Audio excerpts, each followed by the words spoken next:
अरे मुहूर्त खूबसूरत हो। इसी मुहूर्त ये दृश्य इस सीन की जरूरत थी।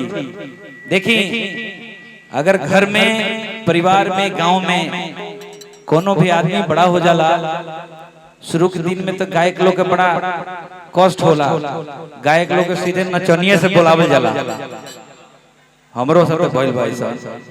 लेकिन जब आपके जिला जावर आपके घर में कोई गायक हो जाता है तो आपके लिए इस तरह का बड़ा प्रोग्राम करना चुटकी में हो जाता है। एक चुटकी आप बजाते हैं और ऐसा प्रोग्राम हो जाता है। और ऐसा प्रोग्राम कराने के लिए आपको 20 लाख रुपया लगा के नहीं करा पाएंगे, लेकिन घर का कोई कलाकार होगा तो हो गया ना।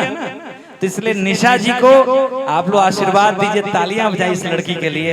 और ये लड़की बहुत अच्छा काम हमेशा कर रही है जी। जय हो। ये तो दुकान के शटर खोलनी तले पहले ही कहां जतरा बना देलो। ये भी एगो अलग बात बात है। बहुत बहुत धन्यवाद यार। लागत कि आज मजा आई का रे। आज मजा आई, स्प्राइट नहीं आई। रउआ छीटा लेके बैठल बनी तो मजा स्प्राइट दोनों आई। हाँ अब भोला बाबा से पूछी के बाद औरियो का आई। और मंच पे हमारे कई मित्र साथी बैठे हुए हैं। भोला बाबा हैं, छोटा भाई अमित है, मिथुन है। हमारे भाई तो बहुत अच्छा एंकरिंग तो बहुत मन करता रहा यार, बहुत अच्छा। हमारा बबुआ इधर आओ इधर आओ।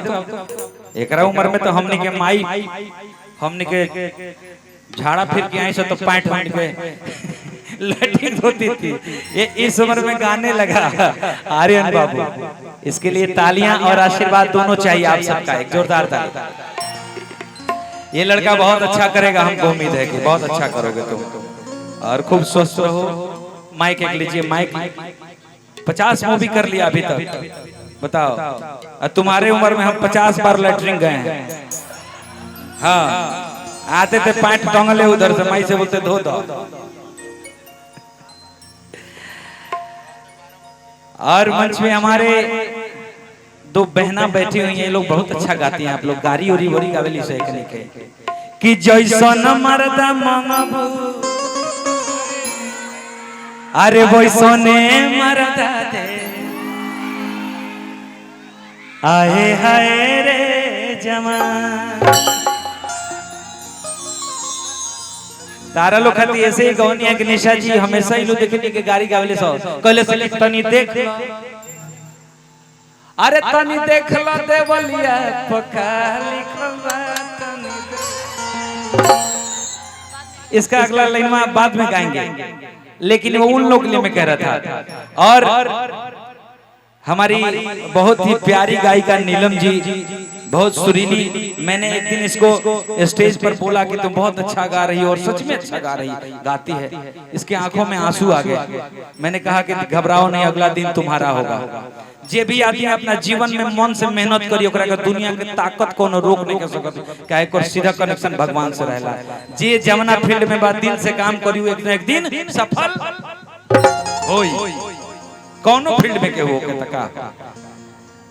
तो सभी मंच के भाइयों को, हमारे मनोज भैया, हमारे सुरेंद्र भैया पुरान हमारे मित्र, जब हम गायक ना रहनी तो ना बरतार के हीरो देखले बनी विष्णु ओझा के एल्बम में।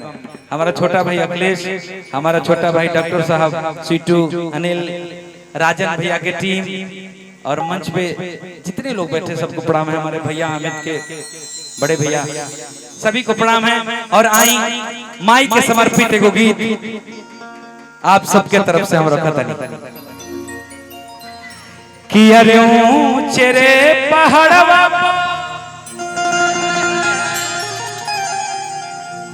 हरे ऊंचे रे पहाड़वा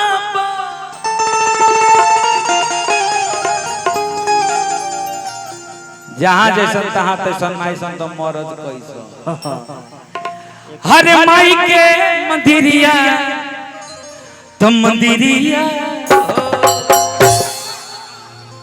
कितना लोग बाजे माँ भगवती पे एकदम विश्वास करेला और अगर विश्वास करेला तो एक बार दोनों हाथ उठा के करे जाकर टुकड़ा हमार हाथ उठाओ लोग पर माई भगवती खातिर ऐसे हमार माई बहन भी सब लोग दोनों हाथ उठा करके अब मोबाइलवा के तनी फ्लैशवा जला लो ए राजा सब जना मोबाइल का फ्लैश जला लो तनी दुल्हन गा दे तनी माई खाती कि मंदिरिया ए पर नाचो हो सकता का मुर्गा आइले बा भैया ले लिए करा के केने बा मुर्गा आओ मुर्गा इधर आओ आओ तो बाबू ये मुर्गवा हई नाचेला रोलक नींद लगी ऐसे हम कहनी के तनी मनोरंजन करा दी कि अरे ऊंचे रे पहाड़वा पर हर माई के मंदिरिया मंदिरिया मंदिरिया हो माई के बड़ा निक लागे मंदिरिया हो माई के बड़ा निक लागे ए मुर्गा आई हेंग देख आओ रो लोग के डांस नहीं मन लगल नो तो देखिए अभी हमने का खुदे नचनिया बन जतनी सो कैसे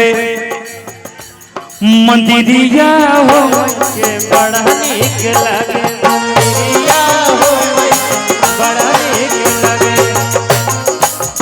ढेर दिन हो जाला हराई लोग भूला जाला बोलो हराई भूला जाला ईश्वर को कहता नहीं पीछे होता है जी गोली होता रे परुआ बोल खाली है ने आओ नाचे के हेने जाए के बाटे हमरा बुझाता प्रीति के देख के नहीं नाचो सोचा तो जाऊ वहीं लोग नाचे ना अभी तो अभी भजन पर कि मंदिरिया मंदिरिया हो माई के बड़ा लागे मंदिरिया हो माई के बड़ा निक लागे मंदिरिया हो माई के बड़ा निक लागे अरे ऊंचे रे पहाड़वा पर माई के मंदिरिया तेरे पहाड़वा पर माई के मंदिरिया ऊंचे रे पहाड़वा पर माई के मंदिरिया मंदिरिया जय हो अच्छा जब हम कहें मंदिरिया तो आप लोग कहिएगा जय हो तब मजा आएगा मंदिरिया मंदिरिया मंदिरिया हो माई के बड़ा निक लागे मंदिरिया हो हमारे भैया की तरफ से पुरस्कार है बहुत बहुत धन्यवाद के बड़ा निक लागे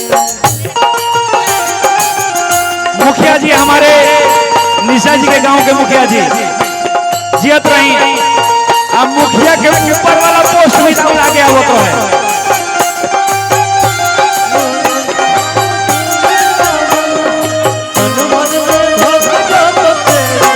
यहाँ के बारे में अच्छा ये भी मुखिया हैं प्रतापपुर के मुखिया ए भाई ऐसे नु कहा जाला बसंत के मुखिया प्रताप के मुखिया दोनों लोग साड़ू भाई ना हेलो साड़ू भाई अच्छा गलती से बोला गल बा भाई साड़ू भाई में कोनो अंतर ना होला अनिशा जी के मौसा जी गजब सेटिंग बा ए भाई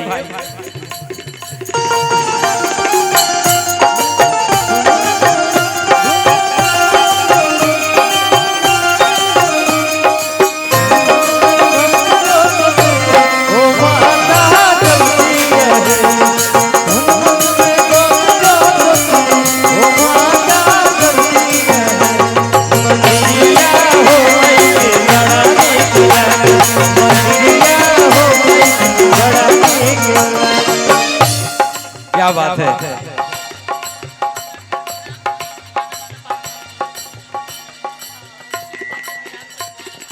हमारे बहुत ही अच्छे भजन गायक अभिषेक पाठक जी और ये आप ही की तरह राष्ट्रीय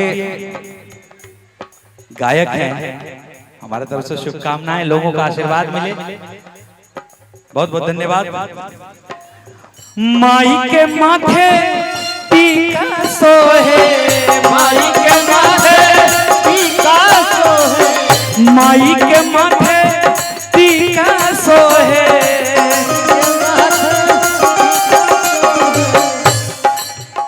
माई के माथे टीका सोहे माई के माथे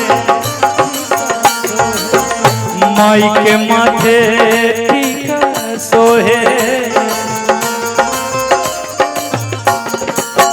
माई के माथे टीका सोहे, माई के माथे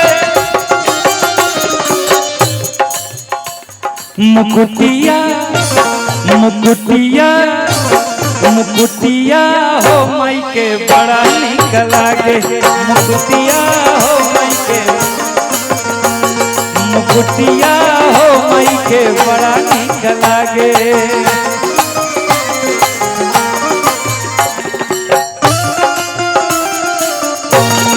हरि बोल।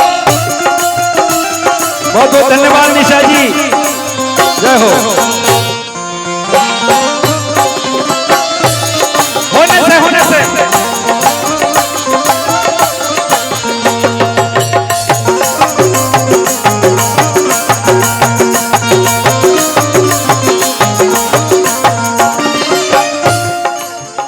माई के पावे पैजनिया सोहे, माई के पावे, माई के पावे। हमारे YouTube पर जितने लोग देख रहे हैं उन सबको पूरे बसंत गांव और बसंत गांव के इर्द गिर्द के सभी लोगों के तरफ से बहुत बहुत प्रणाम है। आप लोग स्वस्थ रहें, खुश रहें, मस्त रहें। और जितने YouTube के भाई लोग इस कार्यक्रम को दुनिया तक पहुंचा रहे हैं उन सबको हमारे तरफ से लव यू ढेर सारा। और माई के चरण में 2 लाइन। माई के पावे पैजनिया सोहे, माई के पावे, माई के पावे पैजनिया सोहे,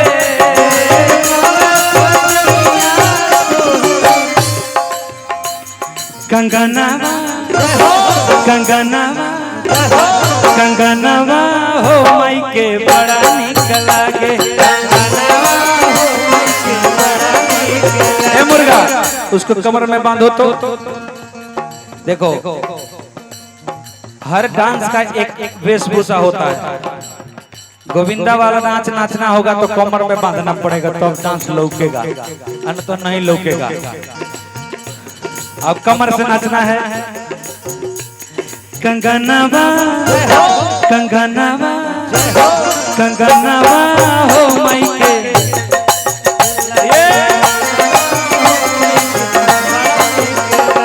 कंगनवा हो माई के बड़ा निक लागे, कंगनवा हो माई के बड़ा निक लागे।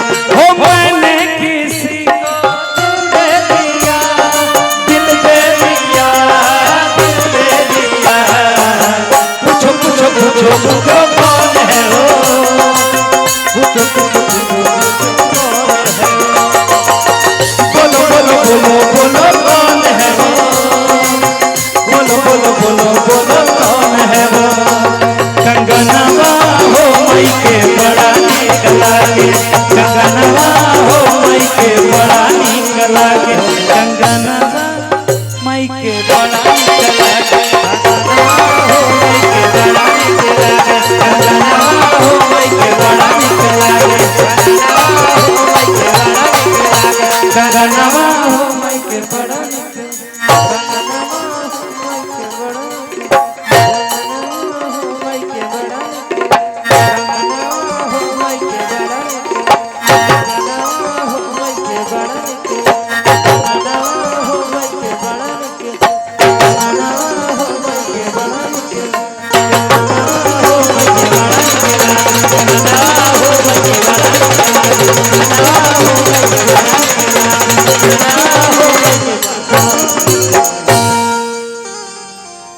कंगनवा माई के बड़ा निक लागे।